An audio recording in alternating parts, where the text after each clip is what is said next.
What's up, guys? Welcome to Twin Town. Today I'm telling about the story that we got this little guy and his baby brother. So it all started September 2nd in 2020 at 11:30 to 11:45. And when we got to the animal shelter, the boss of the animal shelter let us in, and we looked around at a bunch of different kittens. And they were so adorable, but for some reason we decided to turn around and we saw the cutest kittens ever. One of which was this little guy, and the other one was his little brother. And they were so cute, and I got so overwhelmed because we've never had a cat before that don't tell anyone, but I cried. So we drove home with my brother in the back seat, comforting them so that they wouldn't feel alone and scared. Once we brought them home, we let them out. They walked around, sniffed around. They were playing with toys and stuff like that, just like what a normal cat should do when they come home to a new place. And when we came and tried to pet them, they just, for some reason, ran away from us and they started hiding, and we couldn't get them out for another hour or two. And it took a while for them to get used to us.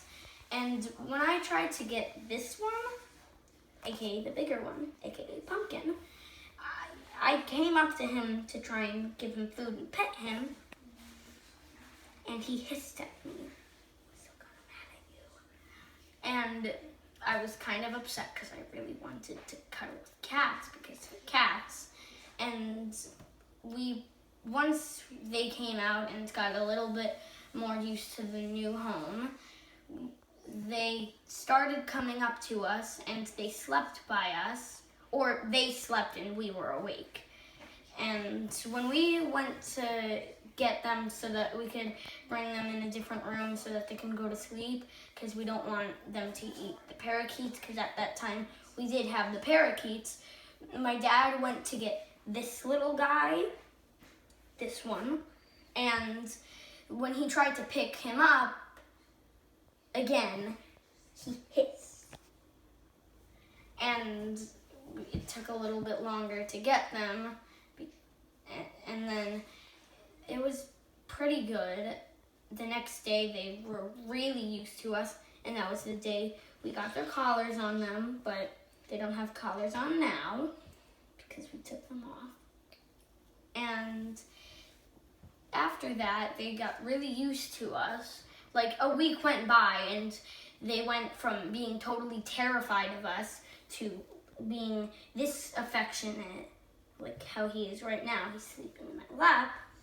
You want to hear a story about the day that we brought them to the groomer? Because they stinked. So we brought them to the groomer and they were screaming the entire way. And then when we brought them to the groomer and they cleaned the cats, they came out looking so adorable and they smelled so good. And the person that owned the groomer, they said that this one wasn't hissing, but when they were trying to wash him, because he's a good boy, but usually he does hiss when stuff like that happens. And the sweet one, Waffles, or the sweeter one, was hissing. So we were kind of surprised, thinking that he wasn't able to hiss.